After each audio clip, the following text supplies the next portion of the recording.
संध्याकाळच्या भुकेसाठी काय बनवायचं हा प्रश्न जर तुम्हाला पडत असेल तर अगदी झटपट 5 मिनिटात तयार होणारे सँडविच तुम्ही बनवू शकता. नमस्कार, मी अनिशा. तुम्हा सर्वांचं खूप खूप स्वागत आहे अनिशाज किचनमध्ये.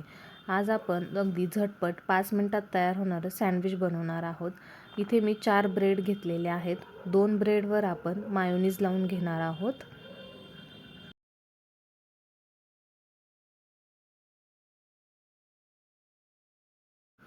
आणि दुसऱ्या 2 ब्रेडवर आपण टोमॅटो केचप लावून घेणार आहोत.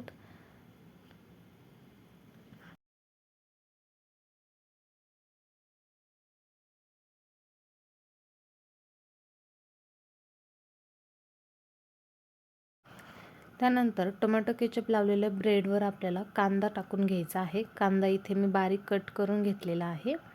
कांदा आणि टोमॅटो आपल्याला बारीक कट करून घ्यायचा आहे आणि ते याच्यावर टाकून घ्यायचं आहे. इथे तुम्ही तुमच्या आवडीनुसार भाज्यांचा वापर करू शकतात. इथे मी कांदा, टोमॅटो आणि स्वीटकॉर्न वापरलेले आहेत. स्वीटकॉर्न हे आधीच मी उकडून घेतलेले होते आणि ते आता याच्यावर आपल्याला टाकून घ्यायचे आहेत.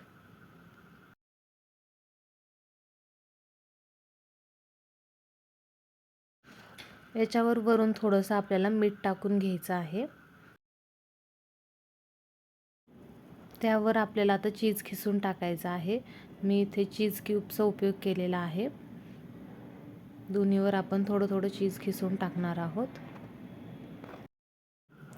थोडासा चाट मसाला आपल्याला टाकून घ्यायचा आहे, त्यामुळे सँडविचला छान चव येते.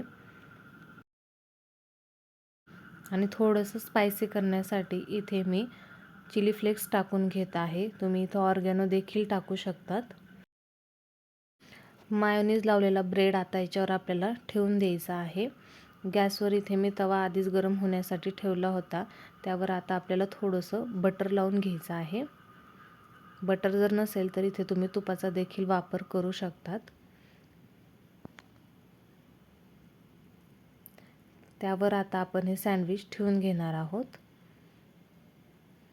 थोडंसं दाबायचं आहे, म्हणजे ते चीज मेल्ट होऊन एकमेकांना ब्रेड चिकटले जातात. कमी गॅसवर आपल्याला एक साईड छान क्रिस्पी करूस तर भाजून घ्यायची आहे. वरून देखील मी थोडंसं बटर टाकून घेतलेलं आहे. आणि हे सँडविच आता आपण पलटी करून घेणार आहोत. दुसऱ्या साईडनेही चांगलं क्रिस्पी होईपर्यंत आपण हे भाजून घेणार आहोत. तुम्ही पाहू शकता मस्त असं सँडविच आपलं तयार झालेलं आहे. आता हे आपण कट करून घेणार आहोत. संध्याकाळच्या भुकेसाठी अगदी हे झटपट तयार होतं आणि खायला देखील तितकंच टेस्टी लागतं. तुम्हाला हा व्हिडिओ कसा वाटला ते मला कमेंट करून नक्की सांगा. व्हिडिओ आवडला असेल तर लाईक आणि शेअर करा.